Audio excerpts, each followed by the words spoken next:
Hi, this is Dr. Gregory Sadler. I'm a professor of philosophy and the president and founder of an educational consulting company called Reason.io, where we put philosophy into practice. I've studied and taught philosophy for over 20 years, and I find that many people run into difficulties reading classic philosophical texts. Sometimes it's the way things are said or how the text is structured. But the concepts themselves are not always that complicated, and that's where I come in. To help students and lifelong learners, I've been producing longer lecture videos and posting them to YouTube. Many viewers say they find them useful. What you're currently watching is part of a new series of shorter videos, each of them focused on one core concept from an important philosophical text. I hope you find it useful as well. Thomas Nagel is going to close his article, What is it like to be a bat?, with what he admits is a speculative proposal, and it's quite speculative. It's something very interesting to think about, kind of programmatic, but it's very big picture and not providing an awful lot of, clear guidelines for how it's supposed to happen. But that's the nature of speculative proposals. And I think it's good to begin sort of at the ending saying, well, why? What's the point in closing this off by making this proposal? So he says that, we really need to give more thought to the relationship between the subjective and the objective, right? He says, whether my guess is correct or not, it seems unlikely any physical theory of mind can really be contemplated until more thought has been given to this general problem of the relation of subjective and objective. Otherwise, he says, we can't really pose the mind-body problem, which people are in the process of doing all the time, without sidestepping it. So, the argument that he's made throughout the piece is that the mind-body problem, the way that physical reductionists have been framing it, it's not really a productive research project. At least if the goal is to get to a successful reduction that gives you what it is that you want out of it. So that's why there's a speculative proposal here. He's saying, if you really want to take this seriously, then maybe what you need to do is, as he's going to say at the beginning of this, might be possible to approach the gap between subjective and objective from another direction. So what would that actually look like? He's going to say, at present, we don't really have a good way, we're completely unequipped to think about the what he calls subjective character of experience without relying on a tool which is very powerful, but we seem to have reached the limits of. Actually, it's not just one tool, it's several connected tools, because he's going to talk about imagination here, but he's also going to talk about empathy, which, now, you don't necessarily read in what other people have made of empathy. He means it in the sense of like putting yourself into another's viewpoint, not necessarily like feeling what they feel or anything like that. So that's the way we're typically doing it, and he's in effect saying, we kind of have tapped this out. And I do want to bring up what he says earlier in a long footnote, number 11. This is about talking about a project that Kripke has, a necessity of connection between things. And then he's got a little digression about imagination. He says that we may imagine something by representing it to ourselves, that's what we do in imagination, in the following ways. We can imagine something perceptually, sympathetically, or symbolically. Now, he's going to say, I'm not going to try to explain what symbolic means in this case. And, potentially, except for the fact that he's talking about imagination here, maybe that's kind of what he's talking about with objective phenomenology, but let's put that aside for a moment. So what do these other two mean? So he says, to imagine something perceptually, we put ourselves into a conscious state resembling the state we would be in if we perceived it. So, we could, for example, think about what it is like to be at the beach and the sun is beaming down on you and you hear the waves and the birds and it's calm. There's nobody playing their music too loud. There's nobody shouting and you're going to your happy place. My happy place is actually different. It's a pine forest and very quiet and cool. But, maybe yours is the beach, right?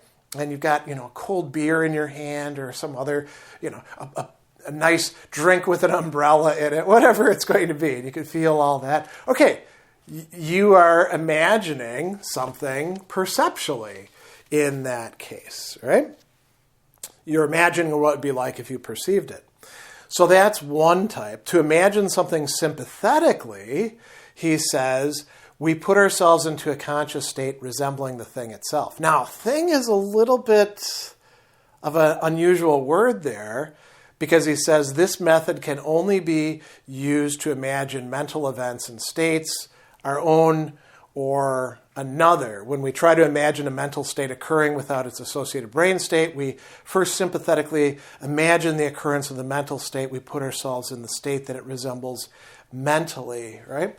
So, think about what it's like when you get really angry. Right?